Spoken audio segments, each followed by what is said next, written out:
Guys, welcome to SSC hub. आज हम question discuss करेंगे तीन टॉपिक से रिलेटेड, जो लेक्चर 1, 2, 3 से रिलेटेड है। जो इंडस वैली सिविलाइजेशन, उसके सेकंड में है वैदिक लिटरेचर, थर्ड है वैदिक एज। तो चलो स्टार्ट करते हैं। इन तीनों पे 50 क्वेश्चन है टोटल और इम्पोर्टेंट क्वेश्चन है, और देख लेंगे जो जो छूट गया और जो नहीं छूटा है वो भी डिस्कस कर लेंगे हम। तो पहला क्वेश्चन है, only city in the Indus civilisation without a citadel. कौन सा इंडस सभ्यता या सिंधु सभ्यता में विदाउट सिटाडेल। अब हमने देखा था दो पार्ट्स में डिवीजन था। वेस्ट में से हमारा सिटाडेल था और ईस्ट में लोअर टाउन था। तो वेस्ट में जो सिटाडेल है वहाँ पे इंपॉर्टेंट बिल्डिंग्स हैं या फिर जो रूलर्स या किंग्स रहते हैं, और वेस्ट साइड में है। और सिटाडेल चारों तरफ से दीवार से फोर्टिफिकेशन है या घिरा हुआ है, रिमेंबर करना है आपको। और जो ईस्ट में हमारे लोअर टाउन है वहाँ पे कॉमन पीपल रहते हैं। तो कौन सा ऐसा सिटी है जहाँ पे सिटाडेल ही नहीं है। जितने भी साइड्स हैं मैक्सिमम में सिटाडेल और लोअर टाउन है, लेकिन यहाँ इस साइड में सिटाडेल नहीं है। कौन सा है वो? Chanhudaro. Please remember that is Chanhudaro. And second question में आते हैं, मोहनजोदाड़ो में द लार्जेस्ट बिल्डिंग है उसको क्या कहते हैं।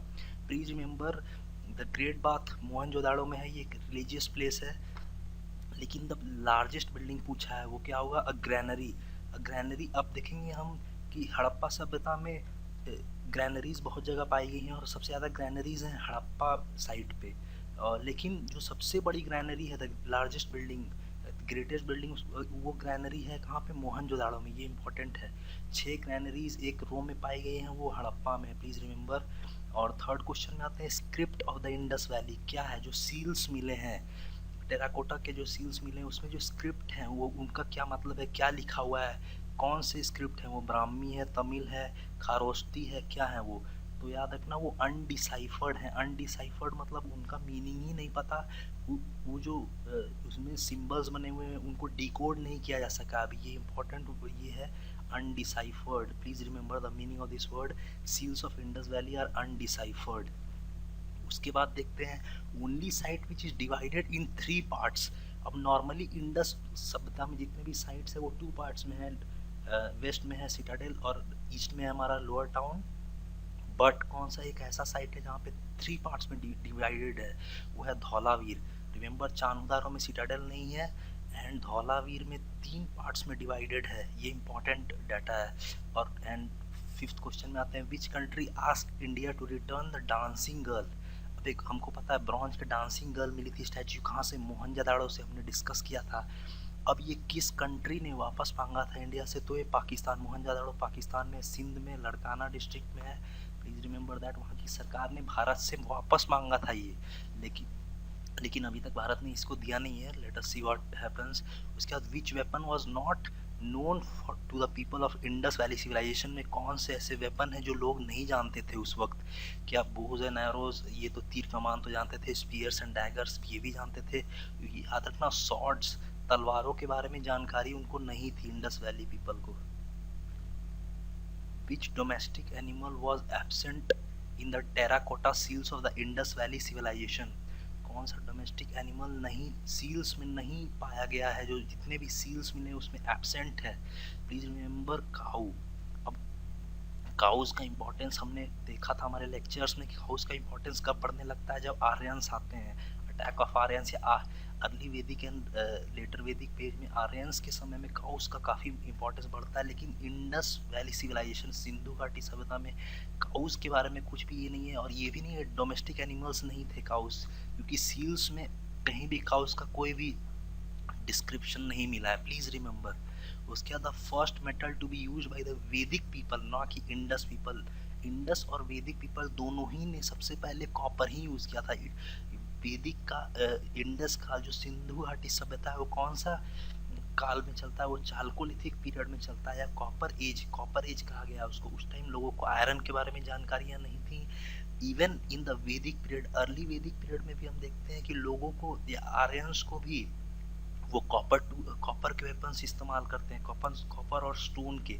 उनको भी आयरन के बारे में जानकारियां नहीं थी। आयरन लेटर वैदिक काल में, और उसके बाद जब महाजनपद बनते हैं तो हमने देखा है आयरन टूल्स का काफी इस्तेमाल होता है। लेकिन the first metal in the वैदिक काल में या फिर इन द नॉर्मली भी आपको याद रखना है कॉपर, ना कि बाकी सब। आयरन एंड ऑल बाद में आए थे, सबसे पहले copper please remember that social system of Harappa कैसा था। अब ये आपको याद रखना, सोशल पूछा है, समाज का सिस्टम कैसा था, क्या वो लेबर बाउंड था या स्लेव सिस्टम था, क्या कास्ट थे वहाँ पे, क्या एग्रारियन, एग्रारियन मतलब एग्रीकल्चर से रिलेटेड है, तो सोसाइटी या समाज एग्रीकल्चर से कहीं भी आप डिसाइड नहीं कर पाएंगे, तो एग्रारियन आप छोड़ दीजिए। एगैलिटेरियन, एगैलिटेरियन मतलब होता है जहाँ पे सब एक समान हो, समाज में सब एक समान हो, सबको इक्वल सोशल राइट्स हो, कोई ऊंचा नहीं कोई नीचा नहीं। प्लीज रिमेंबर इंडस वैली या हड़प्पन सिविलाइजेशन में लोग इक्वल थे, समाज इक्वल था, इगैलिटेरियन, ये इंपॉर्टेंट है, this one is important, egalitarian इसका आंसर होगा। उसके बाद 10वां क्वेश्चन में विच of the following remains एक्सकावेटेड in the Indus valley which and indicates the economic and commercial development, इनमें से कौन सा जो खुदाई में हमें चीज मिली है वो डिनोट करता है या इंडिकेट करता है इंडस के इकोनॉमिक एंड कमर्शियल डेवलपमेंट्स को। पॉटरी नहीं, हाउसेज नहीं, सील्स, काफ़ी हमें जो सोर्स ऑफ इंफॉर्मेशन मिला है इंडस के टाइम पे, वहाँ की सोसाइटी कैसी थी, क्या रिलीजियस बिलीव्स थे या फिर क्या इकोनॉमिक और अदर कमर्शियल किस कहाँ से होते थे, Mesopotamia, Sumer, Persia.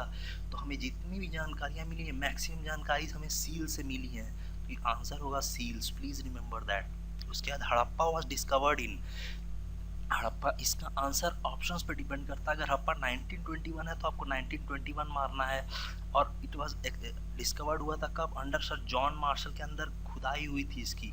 Please remember इनके अंदर खुदाई हुई थी 1921 में, और किसने किया था, दयाराम साहनी ने किया था। लेकिन अगर ऑप्शंस में 1842 भी है, क्योंकि 1842 में सबसे पहले डिस्कवर्ड हुआ था इसका, और चार्ल्स मैसॉन ने किया था। उसके बाद एलेक्जेंडर कनिंघम 1856 में वहाँ पे गए थे जब रेलवे लाइंस बिछ रहा था, कराची से लाहौर के बीच में ब्रिटिश ईस्ट इंडिया कंपनी बिछा रही थी, तो वो गए थे और 1875 में उन्होंने ही जो सील्स मिले थे उनको सबसे पहली बार पब्लिश किया था। लेकिन 1921 में खुदाई का काम स्टार्ट हुआ, remember excavations under sir John Marshall, तो 1921 आपको याद रखना है, लेकिन डिस्कवरी उससे पहले ही हो गई थी 1842, 1842 में। उसका the biggest site in the Indus valley civilisation, सबसे बड़ा साइट कौन सा है, earlier it was Mohenjodaro, remember, लेकिन राखी गढ़ी का अभी सब एक्सकवेशन हुआ है latest, and now it is the biggest site. Please remember, लोग काफी गलतियां करते हैं, मोहनजोदाड़ो अर्लियर बिगेस्ट साइट था, अभी अपडेटेड है ये राखी गढ़ी, अपडेटेड है, सेकंड में मोहनजोदाड़ो है, और ये गनेरी वाला है, आलमगीर गनेरी वाला पाकिस्तान में है, और सेकंड बिगेस्ट साइट इंडिया में कौन सा है, धौलावीर है, पहला राखी गढ़ी, सेकंड धौलावीर है, जो ओवरऑल 5th पोजीशन पे आता है। ओके, मोहनजोदाड़ो सेकंड में है। 13th क्वेश्चन देखते हैं, first actual remains of the horse bones कहाँ पे मिले थे, हॉर्स के बोन्स कहाँ पे सबसे मिले थे, किस हड़प्पा साइड में, लोथल, ये आपको याद रखना है। इंडस पीपल किसको वर्शिप करते थे, पशुपति को हाँ, मदर गॉडेस को हाँ, लेकिन इंद्रा को नहीं करते थे। प्लीज रिमेंबर इंद्रा का वर्शिप आर्यंस अर्ली वैदिक काल में होता है, जिनको इंद्रा को पुरांधार भी कहा गया, या ब्रेकर ऑफ द फोर्ट्स, तो इंद्रा नहीं होगा, तो ये ऑप्शन गलत हो गया। काउस, काउस का कोई महत्व नहीं था इंडस में।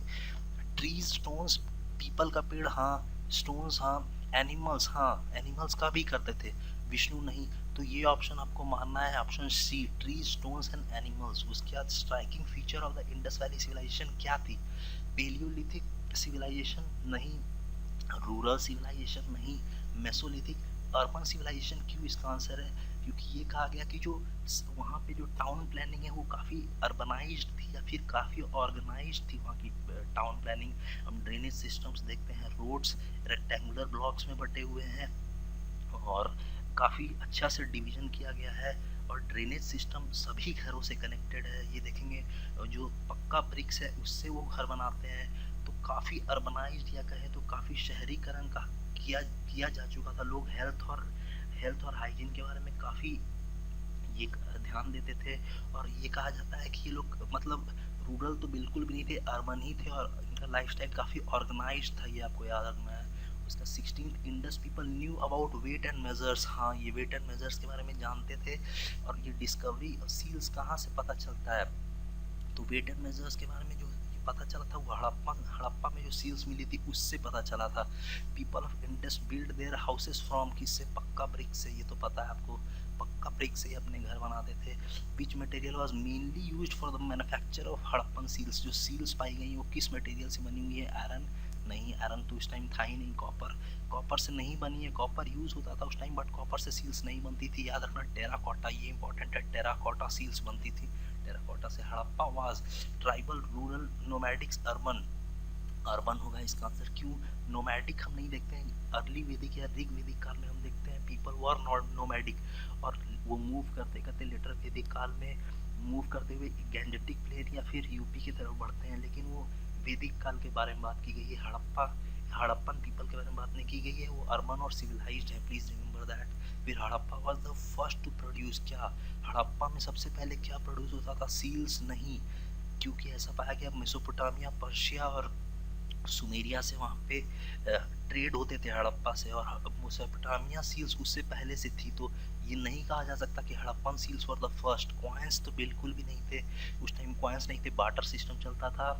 कॉटन, यस, कॉटन के बारे में सुमेरियन जो सील्स, सुमेरियन जो टेक्स्ट है या स्क्रिप्ट्स हैं, उसमें ये मेंशन किया गया कि मेलुहा रीजन में के लोग कॉटन प्रोड्यूस करते थे, और वहाँ पे सबसे पहले कॉटन मेलुहा इंडस रीजन को कहा गया है।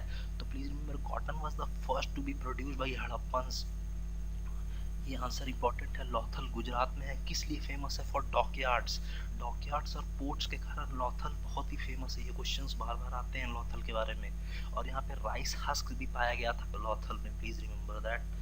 उसका backbone of the Indus valley was, backbone क्या था?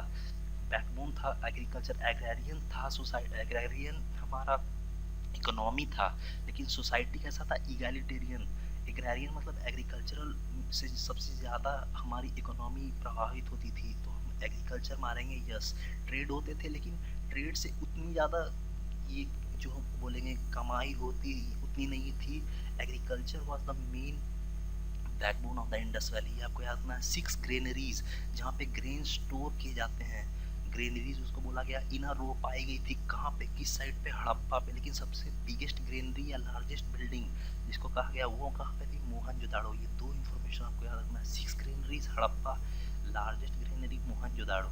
विच is called as the mount of the dead. मृतकों का टीला किसे कहा गया था? मृतकों का टीला कहा गया था हमें मोहनजोदाड़ो। मनुस्मृति और द फर्स्ट लॉ बुक, इसको मानव धर्म शास्त्र भी कहा गया। इट डील्स विद क्या? It deals with law of the society, criminal and civil laws for an ideal society. कैसे एक आइडियल सोसाइटी में क्या क्या लॉज होने चाहिए उसके बारे में लिखा गया है मनुस्मृति में। Okay, question first, grammarian in Sanskrit language. पहले ग्रामर जो संस्कृत लैंग्वेज में थे वो कौन थे पहले? ग्रामरियन। तो कलहन नहीं थे, वो पननी थे। आपको याद रखना है, Panini was the first grammarian in Sanskrit language. वो तक्षशिला से पढ़ के निकले थे। और तक्षशिला कहाँ पे है? पाकिस्तान में, Takshashila university. The Veda which contain sacrificial formulas. कौन से वेद में सैक्रिफाइसेस या सेरेमनीज या रिचुअल्स के बारे में बताया गया है? ये आपको याद रखना है। ये यजुर्वेद है। ऋग्वेदास में हमारे जो हाइम्स है वो है सामवेद, बुक ऑफ म्यूजिक कहा जाता है। ये आपको याद रखना, it is the book of melodies या बुक ऑफ म्यूजिक्स। अथर्ववेद और यजुर्वेद है क्या? हमारे सैक्रिफाइसेस हैं वो यजुर्वेद है। Origin of the Indian music can be traced in which Vedic Samhita. Indian music के बाद जो ट्रेस है वो कहाँ से हो सकते हैं? किस वैदिक या किस वेद में दिया गया है? तो ये बताया था मैंने, सामवेद।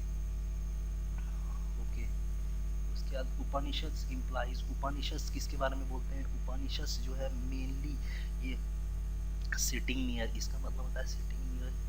वेदास मीनिंग होता है, वेदा का मीनिंग होता है नॉलेज।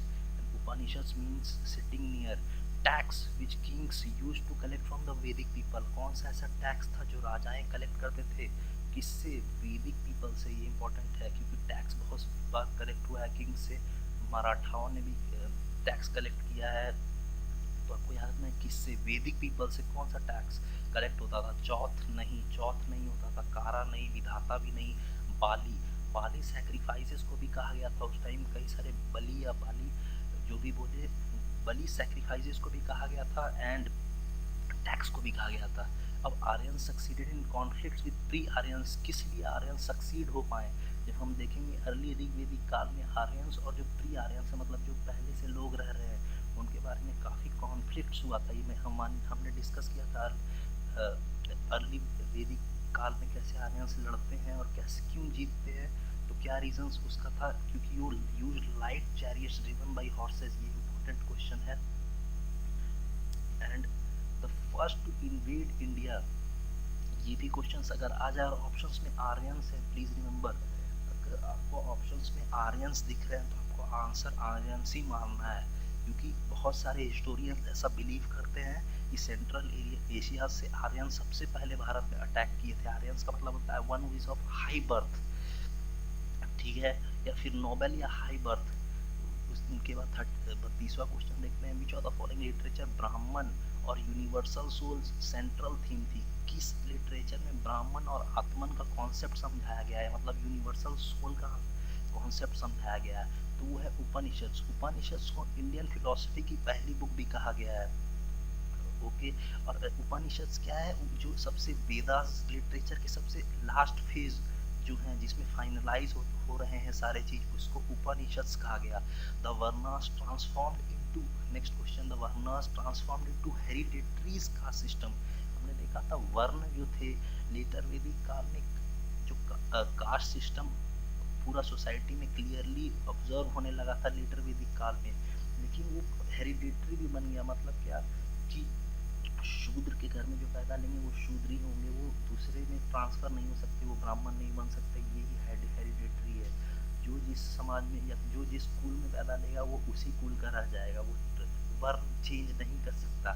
तो ये कब हमें क्लियरली पता चल पा रहा था, और ये कब किस वैदिक पीरियड में क्लियरली समाज के सामने आया, तो वो लेटर वैदिक काल था, अर्ली नहीं था, वो लेटर वैदिक काल था, रिमेंबर दैट। उसके बाद form of love marriage, early वैदिक काल में हमने देखा था कि लव मैरिजेस होते थे, उनको क्या कहा गया, उनको गंधर्व विवाह कहा गया। अब ये असुरा, प्रतिलोम विवाह, प्रजापत्य, ये सभी फॉर्म्स ऑफ विवाह है। असुरा, राक्षसा, ब्राह्मा, अगर आप पढ़े होंगे तो आपको पता होगा ये सब फॉर्म्स ऑफ मैरिजेस हैं। प्रजापत्य क्या था, जिसमें विदाउट डाउरी शादी की जाए, या ब्राइड का प्राइज, जैसे अभी डाउरी या ब्राइड प्राइज नहीं देते हैं, तो उस फॉर्म ऑफ मैरिज को प्रजापत्य कहते हैं। ये इंपॉर्टेंट है, प्रजापत्य, गंधर्व, लव मैरिज।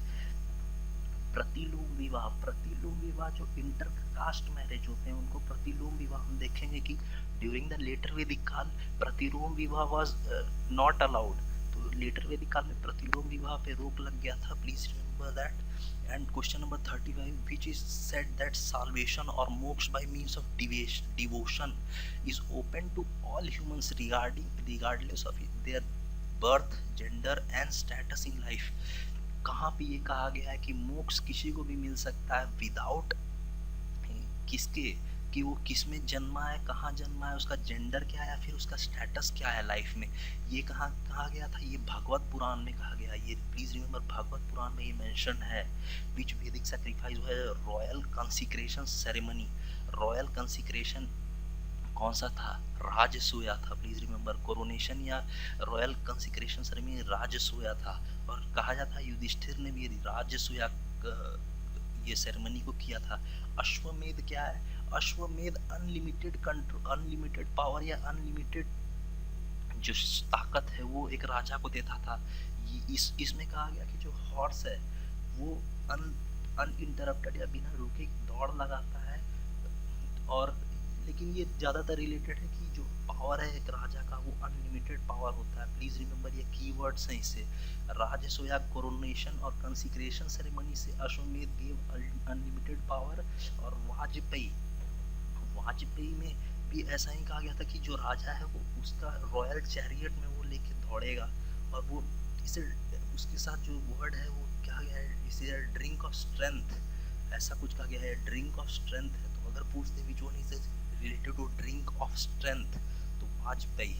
ओके, उसके बाद most important text of Vedic mathematics is, अब देखते हैं कि वैदिक मैथमेटिक्स वेद लिटरेचर में मैथमेटिक्स कहाँ किस टेक्स्ट में मेंशन किया गया है, प्लीज ये इंपॉर्टेंट क्वेश्चन है। मैथमेटिक्स अगर वैदिक लिटरेचर में मेंशन है तो वो सिर्फ एक जगह सुल्व सूत्र में मेंशन किया गया है। ओके, ये इंपॉर्टेंट है, सुल्व सूत्र, रिमेंबर। उसके बाद हड़प्पा सिचुएटेड कहाँ पे है, रवि नदी के बैंक्स पे है, रवि नदी के किनारे है, फिर मोहनजोदाड़ो इंडस के किनारे है। ये इंपॉर्टेंट है, पूछ देते हैं हड़प्पा एंड मोहनजोदाड़ो के बगल में मतलब कहाँ किस बैंक्स पे है। स्टेपल फूड ऑफ द वैदिक आर्यंस, आर्यंस का स्टेपल फूड क्या था? बार्ली राइस नहीं। हम देखेंगे कि आर्यंस के सोसाइटी में काउस का काफी महत्व था। इंडस वैली में नहीं था काउस का महत्व, लेकिन आर्यंस के टाइम में काउस का बहुत ज़्यादा महत्व था। मिल्क या इवन आदान प्रदान के लिए, वाटर सिस्टम के लिए भी काउस का इस्तेमाल वो बहुत ज़्यादा करते थे। और ऐसा माना गया कि काउस का एक काफ़ी, जिसके पास जितना काउस है वो सिंबल ऑफ वेल्थ माना गया था। और डेयरी प्रोडक्ट्स वो काफ़ी, मिल्क और डेयरी प्रोडक्ट जैसे घी, उससे रिलेटेड जितने भी बाकी सब सामान है जैसे घी हो गया, दही, दूध, मक्खन, वो काफ़ी आर्यंस खाते थे। तो ये रिमेम्बर करना है आपको। उसके बाद crafts not practice by Aryans, कौन सा ऐसा क्राफ्ट है जो आर्यंस नहीं प्रैक्टिस करते थे? तो याद रखना, आर्यंस के टाइम या वैदिक काल या अर्ली वैदिक या मैक्सिमम आर्यंस को लोहा के बारे में पता ही नहीं था, आयरन के बारे में पता नहीं था, तो वो ब्लैक स्मिथ नहीं थे। याद रखना, ये इम्पोर्टेंट है। अदर क्राफ्ट्स वो करते थे प्रैक्टिस, बट आयरन के बारे में लोगों को जानकारियाँ नहीं थी, तो ब्लैक स्मिथ उस समाज में था ही नहीं, तो ये गलत हो जाएगा। Stages of life of a man in Aryan society in ascending order of age. अब आर्यन सोसाइटी में जैसे जैसे हमारा एज बढ़ता है तो हम दिखाया गया है stages of life of a man, तो इसको हम असेंडिंग ऑर्डर में सजाना है अकॉर्डिंग टू एज। सबसे पहले कौन सा आएगा और बाद में कौन आएगा, तो ये पहले से मैंने जानबूझ के ये दिया था। तो इसका ऑप्शन होगा 1 2 3 4, ब्रह्मचार्य और स्टूडेंट लाइफ सबसे पहले आता है। उसका गृहस्थ, जब शादी हो जाए, या फिर हाउस होल्डर, हाउस के या फिर घर का काम जो संभाला जाए, या गृहिणी, तो गृहस्थ हो गया। उसके बाद वनाप्रस्थ, वनाप्रस्थ मतलब हो गया कि लिविंग द लाइफ इन अ जंगल, या फिर जंगल में जाके या फिर फॉरेस्ट में जाके जो लाइफ बिताते हैं, लाइफ ऑफ अ हर्मिट को भी वनाप्रस्थ कहा गया, या साधु। उसका संन्यास मतलब फुल रिटायरमेंट। ये सबसे लास्ट में आता है, जब आर्यन से सबसे लास्ट ये सबसे बूढ़े हो जाते हैं तब संन्यास लेते हैं, फुल रिटायरमेंट लेते हैं। प्लीज रिमेंबर, हर्मिट वनाप्रस्थ होता है, हर्मिट मतलब साधु, मतलब काफी त्याग उस टाइम भी हो चुका रहता है, वनाप्रस्थ। तो 1 2 3 4 according to age in ascending order. Caste system was created for, क्यों? इकोनॉमिक अपलिफ्टमेंट नहीं, इकोनॉमिक अपलिफ्टमेंट के लिए तो नहीं क्रिएट किया गया था। इमोबिलिटी ऑफ द लेबर, ये भी नहीं, लेबर की मोबिलिटी के लिए नहीं। फाइट वॉर्स नहीं, वार लड़ने के लिए भी नहीं किया गया था। ये ऑप्शन सही होगा। ऑक्यूपेशनल डिवीजन ऑफ लेबर, जातियों के हिसाब से काम दिया गया। जैसे हम देखेंगे लोहार या फिर धोबी, ऐसे ऐसे जात काम के हिसाब से, ऑक्यूपेशन के हिसाब से समाज को बांटा गया था, तो उसको याद रखना है आपको। उसके बाद form of marriage in the Rigvedic period without giving bride price and dowry. ये शायद मैंने आपको पहले बताया था कि कौन सा ऐसा फॉर्म ऑफ मैरिज है ऋग्वेदिक काल में जो विदाउट ब्राइड प्राइज या डाउरी के है। कौन सा है? प्रजापत्य। मैरिज बाई फोर्स, वो राक्षसा कहलाता है, marriage by force. Gandharva was a love marriage. Okay, Kalibangan कहाँ पे है? कालीबंगन ये एक साइट है अंडर सिंधु घाटी सभ्यता, and this is in Rajasthan. Please remember, Rajasthan में कालीबंगन।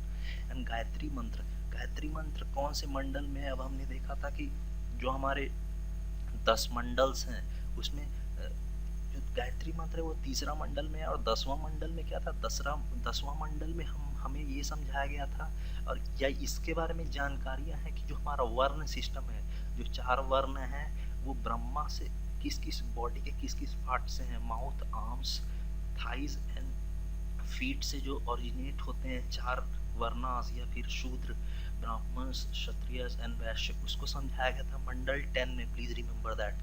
मंडल 3 में गायत्री मंत्र था, और गायत्री मंत्र में किस लॉर्डेस, किस गॉडेस को संबोधित करते हैं, किसकी पूजा होती है? तो याद रखना, सावित्री, सावित्री गॉड है, या फिर लॉर्ड सूर्य को भी कहा जाता है कभी कभी। तो अगर ऑप्शंस पे डिपेंड करता है, लॉर्ड सूर्य है तो लॉर्ड सूर्य, या फिर लॉर्ड सावित्री है तो lord Savitri. Please remember that. उसके बाद which is also known as gateway city, mount of the dead Mohenjodaro है, सबको पता है। गेटवे सिटी कौन है? हड़प्पा है, प्लीज रिमेंबर।